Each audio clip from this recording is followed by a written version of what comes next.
앞에 사진 한 장을 보시면 저 사진이 뭐지요? 소똥이 아니고 능이버섯이에요. 능이버섯. 능이버섯은 눈에 잘 안 띄어요.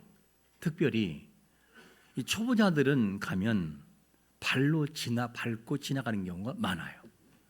그래서 전문가들, 특별히 관심 있는 사람들은 이거를 잘 발견하고 따는 그런 경우가 많이 있습니다. 자, 우리가 성경을 읽을 때에도 큰 그림 속에서 이 큰 그림만 보지 말고 큰 그림 속에서도 작은 영역에서의 모습도 볼 수 있어야 돼요. 이게 참 중요합니다. 이번에 성경 읽고 난 다음에 독후감을 이렇게 쓰라고 해서 한 적이 있었는데 이 내용 쓴 걸 보니까 어린 아이들부터 시작해서 연세가 지긋하신 분들이 썼었어요. 제가 그걸 보면서 마음이 울컥했어요.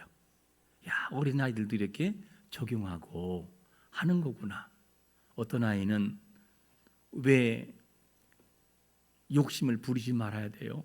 그러니까 하나님이 그렇게 말씀하셔서 그렇다고 하면서 서술한 내용들을 보면서 참 마음에 감동이 있었어요. 성경을 볼 때 큰 그림도 중요하지만 큰 그림 안에 들어간 디테일한 적은 영역도 우리에게는 굉장히 중요해요. 이거를 볼 수 있어야 되는 것이 우리가 해야 할 모습이죠. 자, 하나님 말씀은 단순한 책이 아니라 하나님의 감동으로 기록되었기 때문에 단어, 한 시제, 다른 말로 한다면 어떤 사건이 일어났는데 왜 그 새벽에 일어나느냐, 왜 그들에게 일어났고 왜 그 장소에 일어나야만 되지? 라는 이런 내용들을 겸하여 함께 볼 수 있어야 정확한 해석을 할 수 있어요. 특별히 또 이 내용을 보면서 오늘 말씀에서 어떤 내용이냐면 바로 그런 내용들을 말씀해요. 오늘 본문에 큰 아들과 작은 아들이 나오고 있어요. 그러면 여기 잃어버린 그 타락한 방탕한 길을 걸어간 두 아들 중에서 한 아들은 뭐고 첫째 아들은 뭐냐, 이 부분을 정확하게 알 수 있어야 됩니다. 단지 그냥 아들로만 끝나지 말고 이 두 아들을 통해 무엇을 얘기하냐는 거예요. 무엇을.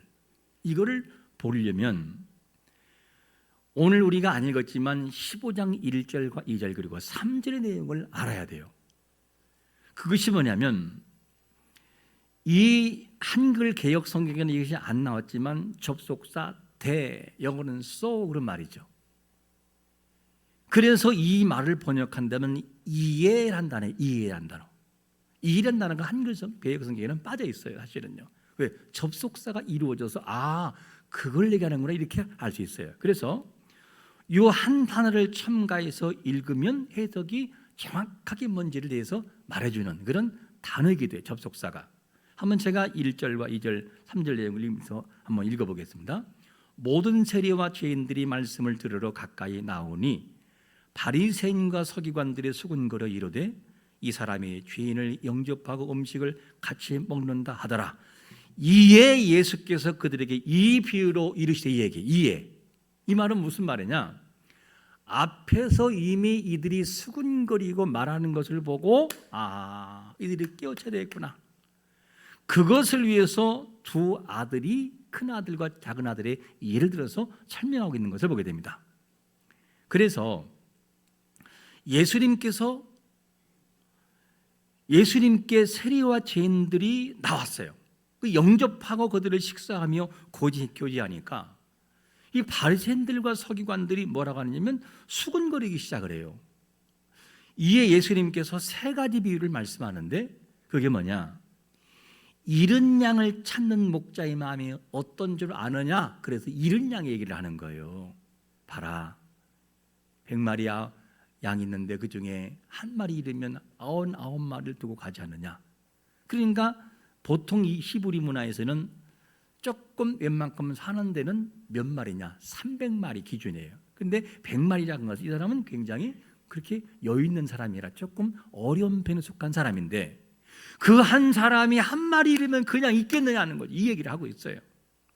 그리고 또 한 가지 비유는 잃은 드라크마. 정말 여인에게 있어서 잃은 드라크마가 너무너무 중요해요. 특히 신부들에게 치장하는 드라크마는 너무 중요합니다. 그거를 찾는다는 거죠. 그리고 잃은 아들을 되찾은 아버지의 마음에 대해서 오늘 본문에 얘기하고 있어요.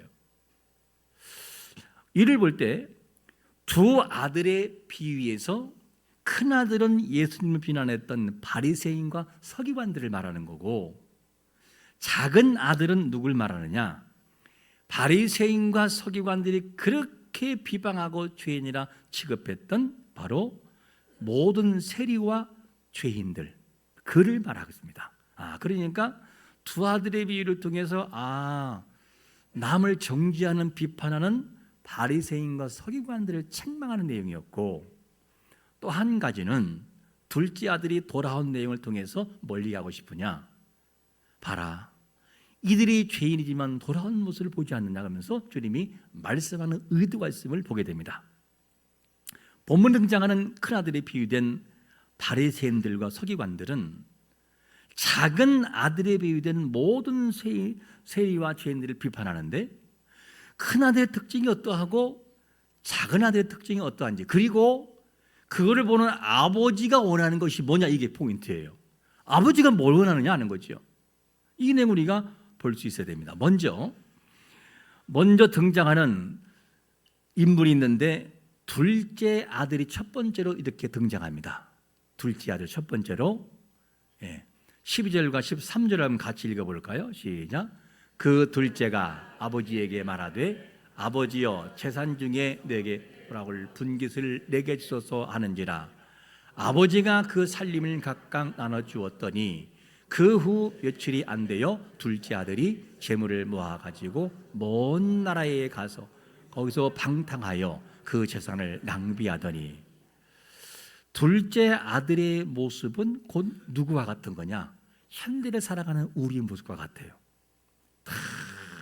죄에 대해 우리가 넘어지고 마음에 결심했지만 또다시 그 길을 걸어가는 방탕한 삶을 살아가는 우리의 모습을 보게 합니다.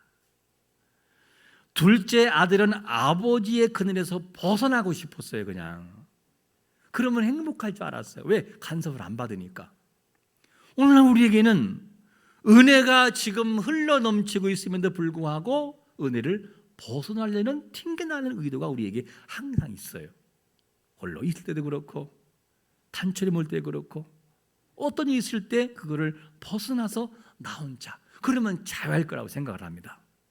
중요한 것은 뭐냐면 아들은 집과 멀어진 거로 끝난 게 아니라 아버지와 이미 거리가 멀어진 거였어요. 이 말을 다를 만다면 하나님과의 거리가 완전히 멀어진 상태, 그리고 그가 떠나간 다음에 느끼는 것이 뭐죠? 공허함이었어요. 공허함. 내용을 쭉 보면 공허함, 그 영적인 죽음이 그에게 왔었어요. 더 이상 살만한 가치를 얻지를 못한 것이 뭐냐? 둘째 아들의 모습이었다 하는 것을 알 수 있습니다. 둘째 아들의 모습은 당신은 물론이지만 지금도 이런 모습이라면 이거는 정말로 몰상식한 사람이라고 말할 수밖에 없어요. 왜냐하면 아버지가 피와 땀을 흘려서 얻어놓은 그 재물을 때를 써서 달라고 하고 안 주면 가만히 안 있을 것처럼 그렇게 생각을 해버려요. 요즘에는 자녀들에게, 부모가 자녀들에게 재산을 모아가지고 많이 물려주려고 그래요? 안 물려주려고 그래요? 안 물려주려고 그래요. 뭐라고 한자리 사람들이 아유 다 소용없어, 다 소용없어. 우리 뭐 잘 먹고 잘 살고 말해야지 자식 기져봤자 의미 없다, 이런 말을 많이 하시는 사람들이요. 왜? 그럴 필요가 없다는 거예요. 이 당시의 모습이면 아버지의 마음이 얼마나 아팠을까? 얼마나 아팠을까? 가끔 우리는 시사를 통해서 뭘 보느냐? 자식이 부모에게 뭘 달라고 했는데 거절당했어요. 자식이 어떻게 하는지 알아요? 아버지를 둔기로 때리고 거기에 휘발유 뿌려가지고 불 질려서 화재로 그냥 위장하려고, 그러다가 발각되잖아요. 이런 것이 지금의 모습이기도 하고 이 사람과 다를 바가 없어요. 둘째 아들과. 아버지의 마음이 얼마나 아팠을까? 아버지의 마음을 너무 아팠어요. 떠나가는 그 모습은 아버지만이 아니고 주위에 보는 사람까지 아팠을 겁니다. 그의 모습을 뭐라 하냐? 방탕했다. 그리고 재산을 낭비했다. 이렇게 표현하고 있어요. 둘째 아들의 모습은 누구를 묘사한다고 했냐면 모든 세리와 죄인들이 비판하고 있는 본문 한 본장 1절을 보실까요? 1장에서 이렇게 말합니다. 모든 세리와 죄인들이 말씀을 들으러 가까이 나오니, 바로 이들을 말합니다. 둘째 아들. 모든 세리와 죄인들이라 부르는 것은 눈에 보일 만큼 큰 죄를 짓고 살아가는 거예요. 우리가 생각할 때 바리새인과 서기관들이 너무한 거 아니야? 라고 할지는 몰라도 그 당시의 모습에서는 바리새인들과 서기관들만 뭐라고 할 게 아니고 실제 세리와 그리고 죄인들이 그렇게 살아갔었어요. 실제적으로. 어떻게? 눈에 확연하게 보이고 아우 저런 죄를 짓고 살아가 할 정도로. 그러니까 사실 외형으로 바라보면 모든 세리와 죄인들이 욕을 먹어도 먹을 수 있을 수밖에 없다라는 것을 우리는 알아야 돼요. 무조건 비판할 것이 아니고 그런 죄를 짓고 살아갔어요. 그런데 이런 자들에게 예수님께서 15장 이전에서 뭐라고 말씀하느냐? 쭉 말씀하시면서 뒷부분에서 너희가 나를 따라오려거든 각오해라. 각오. 모든 것을 잃어버릴 각오를 하고 나에게 나와야 된다. 그리고 끝나면서 뭐라고 하느냐? 귀 있는 자는 뭐라고요? 들을지어다. 들으라는 거예요. 끝나고 15장 딱 시작되면서 뭐가 되느냐? 이 들을 귀가 있는 들으라고 한 다음에 15장은 딱 시작하면서 누가 나와요? 모든 세리와 죄인들이 말씀 들으러 나왔다고 얘기해요. 그러니까 이 말을 보면 분명히 세리와 죄인들은 죄인이 맞아요. 근데 그들의 마음속에는 뭐가 있느냐? 공함이 있는 거. 왜? 다 죄를 짓고 살아가고 그런 죄를 짓고는 자유할 수가 없었어요. 그러니까 마음에 갈급한 마음 때문에 뭔가 의지해야 되는 상황이 그들에게 항상 있다는 사실을 알 수 있어요. 죄인들이 나오고 세리들이 나와서 주님 앞에 도움을 청하는 것을 보고 말씀은 들으려고 나왔어요. 그들은 진심으로. 그런데 바리새인들과 이 서기관들은 나와야 안 나와요? 안 나왔어요? 나오기는 나왔는데 뭐하러 나왔어요? 예수님을 비판하고 예수님을 어떻게 하느냐? 정죄하고 서기관과 이 세리들과 죄인들을 비판하기 위해서 그들 죄인이지 이 말을 하려고 그리고 나왔어요. 모든 세리와 죄인들이 욕을 먹는 것은 분명히 당연했어요. 죄를 짓고 살아가는 그들의 모습이 일상이었으니까. 일상. 자, 우리는 어떤 사람들인가 하는 질문 한번 던져봐야 돼요.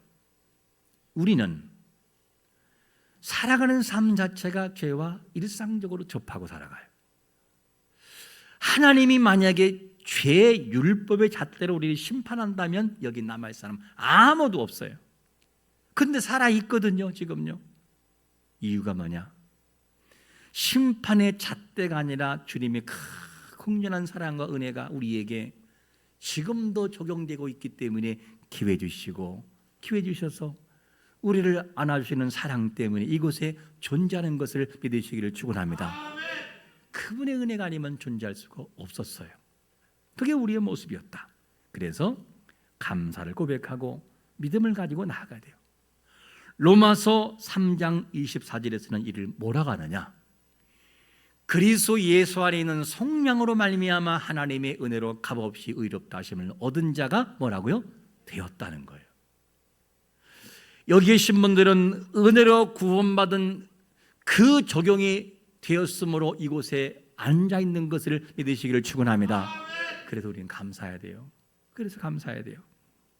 그러면 주님께서 두 아들의 비유에서 둘째 아들에게 원하시는 것이 뭐냐는 거죠. 그리고 청중들에게 뭐를 원하고 있냐는 거죠. 이거를 뭘 원하고 있냐면 17절에 보면 그 뜻을 알 수 있어요. 같이 시작. 이에 스스로 돌이켜 이르되 내 아버지에게는 양식이 풍족한 품꾼이 얼마나 많은가. 나는 여기서 줄여 죽는구나. 둘째 아들이 죄를 깨닫기 시작을 해요. 내가 죄를 졌구나. 그리고 스스로 돌이킨다 이렇게 표현돼. 스스로. 이를 원문으로 보충한다면 뭐냐? 자신에게로 돌아오다 이 말이에요. 원문에서는 자신에게 돌아오다. 둘째 아들이 자신의 죄를 보았을 때 아버지의 집이 얼마나 은혜인지를 그제서 보기 시작을 해요. 야, 아버지 집이 은혜였구나. 그리고 돌아오게 돼요. 자신의 죄를 깨닫게 되자 아버지의 사랑이 얼마나 큰지를 보기 시작한다고요. 여러분, 자기의 죄를 보기 시작할 때 하나님의 은혜가 보이는 걸 믿으시기를 축원합니다. 그 은혜가 내게 다가오는 것이 야, 이게 은혜였구나. 이게 은혜였구나. 그걸 알게 돼요.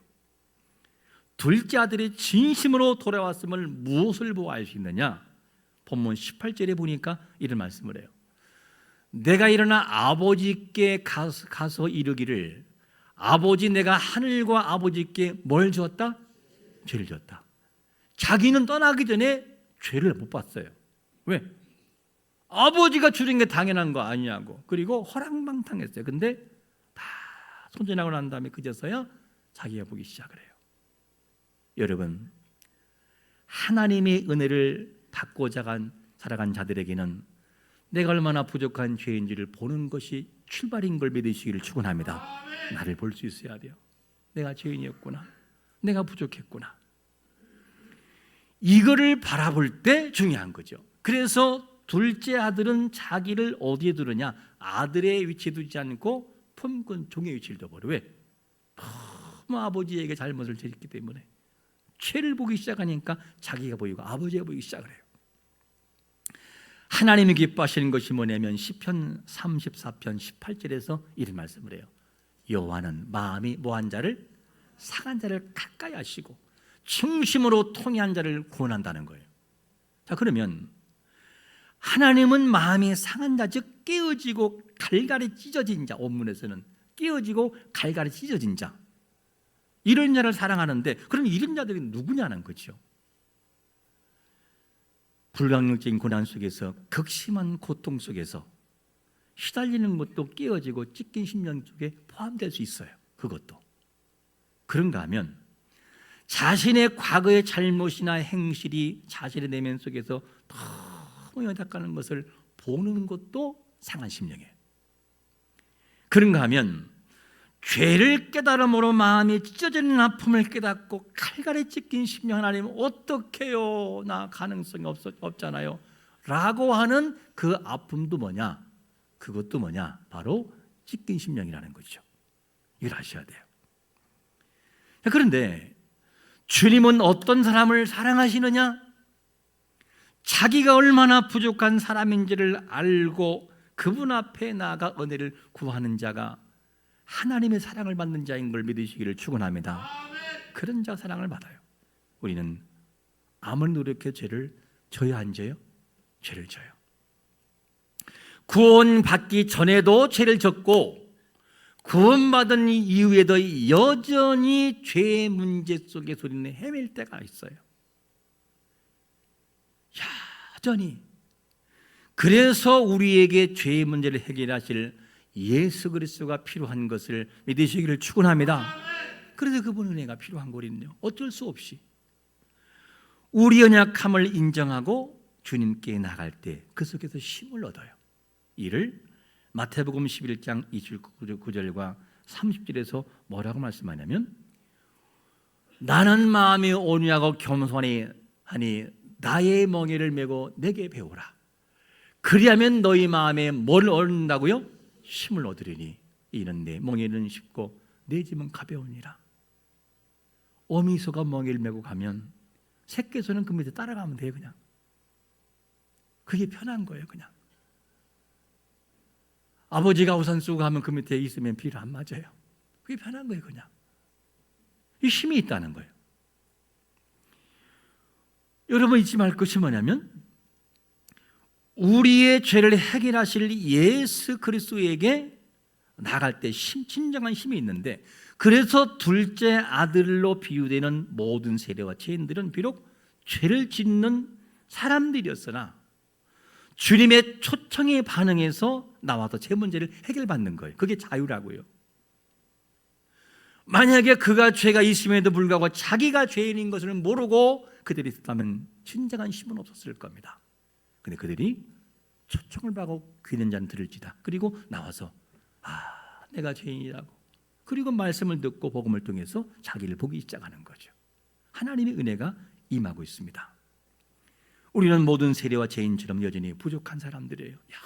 여전히. 그런데도 변함없는 사랑으로 찾아오시는 주님의 사랑을 알고 그분을 고백하고 그분의 초청하심에 아멘으로 화답하는 자가 되시기를 축원합니다. 둘째 아들은 어떻게 합니까? 주님의 초청하심에 마음을 열었어요. 그게 누구냐? 세리와 죄인들이었어요. 마음을 열고 은혜가 필요하다고, 나는 힘들다고, 나 못한다고, 이 고백이 그들의 모습, 초청받아 나온 그들의 모습이었어요. 다음으로 그러면 살펴볼 내용이 뭐냐? 맏아들은 그러면 어땠냐는 거죠. 맏아들. 두 번째로 이렇게 표현된 노하는 맏아들의 모습을 표현합니다. 28절 같이 한번 읽어볼까요? 시작. 그가 노하여 들어가고자 하지 아니하거늘 아버지가 나와서 권한대. 맏아들이 노한 이유가 뭐죠? 노한 이유가 뭐예요? 아버지의 재산을 탕진하고 돌아온 둘째를 막 패요, 안 패요? 용서해야 하네요. 조건이 있어요, 없어요? 여기 화가 나는 거예요. 그냥 아니, 동생이 그렇게 아버지의 재산을 탕진하고 다 탕진해버리고 돌아왔는데 뭐가 이쁘다고 저들을 용서하냐 이거예요. 뭐가 이쁘다고 대체? 왜 아버지는 그러냐는 거예요. 아버지는. 맏아들은 아버지를 이해할 수 없었어요. 은혜를 받고 살면서도 은혜를 모르는 것이 누구냐? 작은 자기 의의를 가지고 만족하면서 아버지조차 판단을 하고 동생을 완전히 비참하게 만드는 것이 누구냐? 맏아들의 자기의 작은 의의의 모습이었어요. 그러니까 아버지가 이해가 안 되는 거예요. 왜 아버지 왜 그러냐고, 왜 조건 없이 사랑하냐고. 자기는 이해가 안 된다는 거예요. 아버지가. 그것이 누구냐? 맏아들의 모습이었다. 자신의 의의가 하나님의 의를 앞서고 있는 것을 보게 돼요. 그게 맏아들이에요. 그가 정말 화난 것은 자신은 아버지 곁에 떠난 적도 없다는 거예요. 한 번도 불순종한 적 없고, 나 이렇게 의로운 사람이에요, 아버지. 근데 나 어떻게 저와 똑같아요, 어떻게? 이 얘기 한마디로 말하면 나는 뭘 화가 난다고? 나에게 염소새끼 하나 잡아준 적 있냐고? 나 불순종했나요? 아니잖아요. 나 아버지에게 떠났나요? 안 떠났잖아요. 내 의의가 이런 의의인데 왜 아버지는 그렇게 하냐는 거예요. 이게 맏아들, 즉 서기관과 바리새인들의 모습이었어요. 이 외식들. 왜 나 같은 사람을 인정하지 않고 둘째를 인정하냐는 거예요. 난 너무 화가 난다는 거예요. 이게. 그게 딱 우리들의 모습이에요. 자신의 의를 앞세우고 맏아들은 둘째가 잘못했을 때 왜 사랑하냐고 따져요. 내가 눈에 보이는 죄를 안 졌다고 눈에 보이는 죄를 지은 사람 보고 저 사람이 사람이냐고 손가락질하는 것이 누구냐? 우리의 모습이라고요. 하나님 편에서 보면 10가지 중에 2개를 지은 죄를 지은 사람이나 10가지 다 지은 사람이나 똑같은 죄인이라고요. 주님께서 보실 때는. 근데 우리는 어떻지요? 도토리 기재기로 마치 맏아들의 입장에 서서 우리는 그렇게 판단할 때가 너무나 많이 있어요.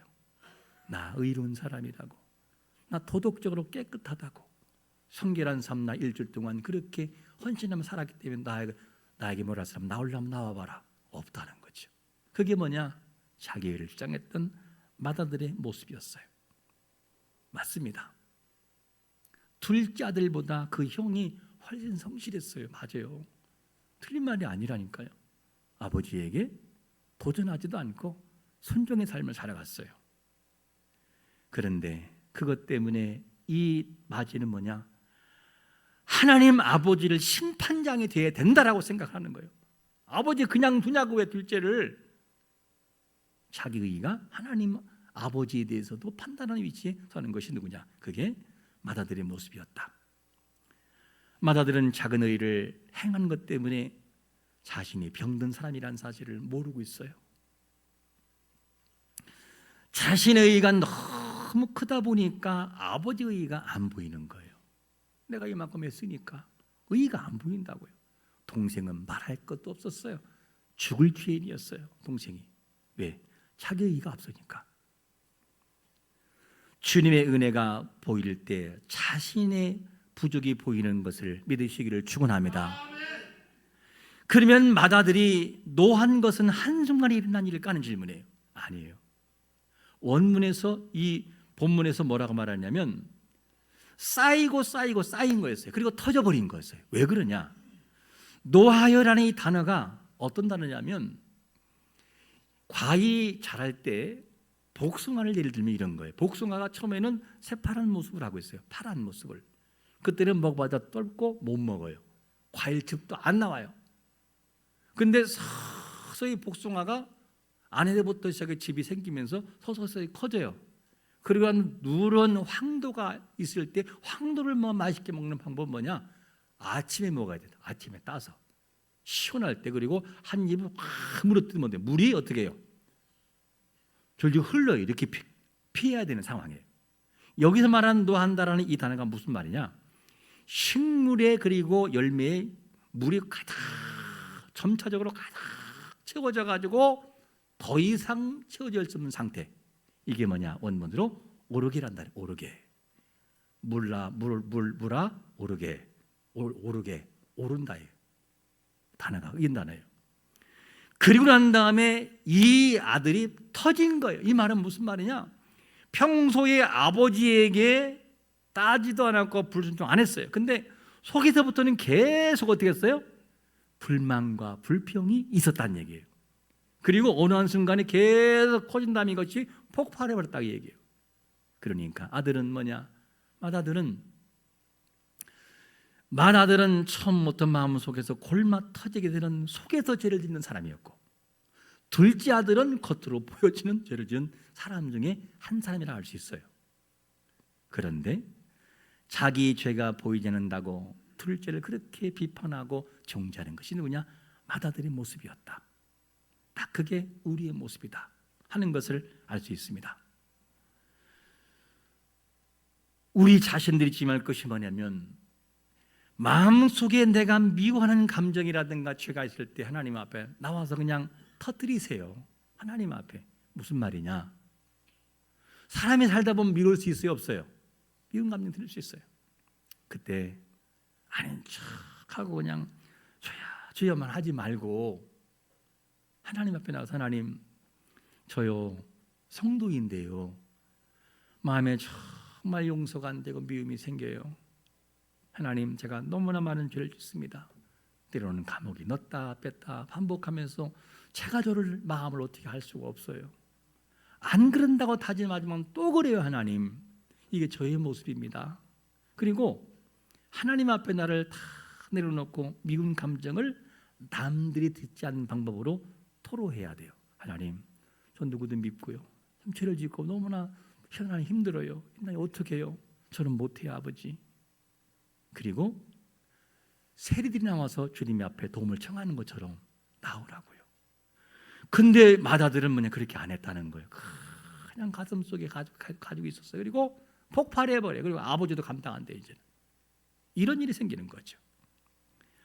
맏아들로 비했던 서기관과 바리새인들은 자신들을 의인의 자리에 올려놓고 다른 사람을, 즉 세리와 죄인들을 그냥 정죄해버렸어요. 자신의 죄를 보지 못하기 때문에 다른 사람들을 과감하게 비판하고 정죄했어요. 이거를 2절에서 뭐라고 하느냐? 2절에 보니까 이렇게 말합니다. 같이 시작. 바리새인과 서기관들이 수군거려 이르되 이 사람의 죄인들을 영접하고 음식을 같이 먹는다 하더라. 죄로 인해 공허한 인생을 살아가는 세리와 죄인들은 공허한 마음을 해결받기 위해서 예수님께 나왔을 때 바리새인들과 서기관들은 이해할 수가 없었어요. 그리고 이들이 정말로 주님의 도우심을 받고 살아갔던 이들은 주님의 복음에 대한 진정한 의미를 모르고 살아갔어요. 그런 자들이 나와야 되는 건데 왜 저들이 나오냐고 거꾸로 얘기해 버려요. 작은 도덕과 의로 주님의 은혜를 고백하지 않는 것은 마다들이요 바리새인들과 서기관들이 속하는 모습이었어요. 나 이만큼 도덕적으로 깨끗하니까 나 이렇게 의로와 자기의 죄를 보지를 못해요. 예수님의 진짜 원하는 것은 자기의 부족을 알고 겸손히 나가는 그 마음을 보시는 것을 믿으시기를 축원합니다. 세상에는 죄가 더 큰 자가 있고 덜 큰 자가 있어요. 성도 중에도 죄가 큰 게 짓는 자가 있고 덜 짓는 자가 있고 표시 안 나게 되는 죄도 있어요. 어떤 사람은 흠잡을 수 없을 만큼의 성결한 삶을 살아가는 사람도 있어요. 우리는 몇째 아들에 속한다고 생각하십니까? 나는 남들보다 도덕과 윤리적으로 조금 성결하기 때문에 맏아들의 위치에 올려놓고 남을 비판하고 심판한 자리에 서 있는 건 아닌가? 아니면 아무리 보아도 연약함을 인정할 수밖에 없기 때문에 주님, 저 주님 도움이 필요합니다. 하나님, 어제 죄를 짓고 또 죄를 졌어요. 안 한다고 그렇게 다짐하지만 또 하나님은 실수하고 말았어요. 하나님, 나 더 이상은 어떻게 해요? 저는 더 이상 내 의지는 감당이 안 되니 하나님 저를 도와주세요. 세리의 모습이에요. 딱. 네, 자기 마음을 부족을 알기 때문에. 둘째 아들은 모든 사람이 인정하는 죄인이 맞습니다. 욕을 먹을 수 있어요. 그러나 그는 죄를 깨닫고 돌이키는 걸 봅니다. 아버지가 얼마나 아버지에게 자기가 큰 죄를 지은 사람인지를 비로소 보기 시작하고 아버지에게로 돌아가게 돼요. 하지만 맏아들은 자신의 의에 도취돼서 자신을 사랑하는 아버지의 사랑을 깨닫지 못했어요. 그 사랑이 얼마나 위대한 데지를. 그런데 여러분, 여전히 하나님은 찾아오셔요. 누구에게? 맏아들 같은 그런 사람에게 주님은 찾아오셔요. 너는 네 마음을 내려놓고 나에게 와라. 둘째 아들 같은 사람에게도 찾아오셔요. 그래, 네가 죄를 져도 네 마음에 좌절했구나. 그래서 내가 필요한 거야. 주님은 찾아오셔요. 아버지의 사랑이 아닌 자신의 의에 도취된 이 큰 아들은 이를 모르고 여전히 아버지를 비판하고 아버지 이해하지 못해요. 우리에게 물어야 됩니다. 둘째 아들처럼 죄를 인정하고 아버지의 은혜를 구하는 자의 모습이 우리의 모습인지, 아니면 맏아들처럼 자신의 의 때문에 은혜를 거부하고 있는 사람인지. 우리는 구원받기 전이나 구원받기 받은 이후에도 여전히 죄를 질 거고, 그리고 또 질 거예요. 그래서 구원의 주님의 도우심이 필요한 것이 우리의 모습이라고요.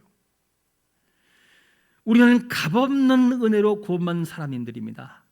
하나님 아버지가 원하시는 것을, 진짜 하나님이 원하시는 것이 뭐냐면, 나의 작은 도덕의 의 때문에 도취돼서 은혜의 자리로 초청하시는 하나님의 마음을 모르고 그분의 소리를 못 듣는 것이, 그게 문제인데, 그거를 들으라는 거예요.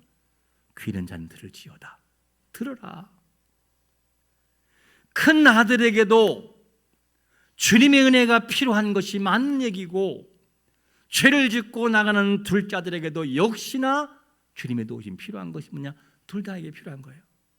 그러므로 우리가 한 주 동안 살아가면서 던진 질문이 뭐냐면, 은혜를 아느냐 하는 질문. 은혜를 아느냐? 너는 은혜를 알고 있느냐?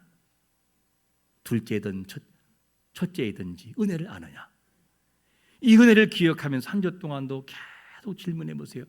나는 은혜를 아는 사람인가? 모르는 사람인가? 나의 작은 도덕 때문에 하나님의 은혜까지도 모르고 원망불평하는 것이 우리의 모습이 아닌가?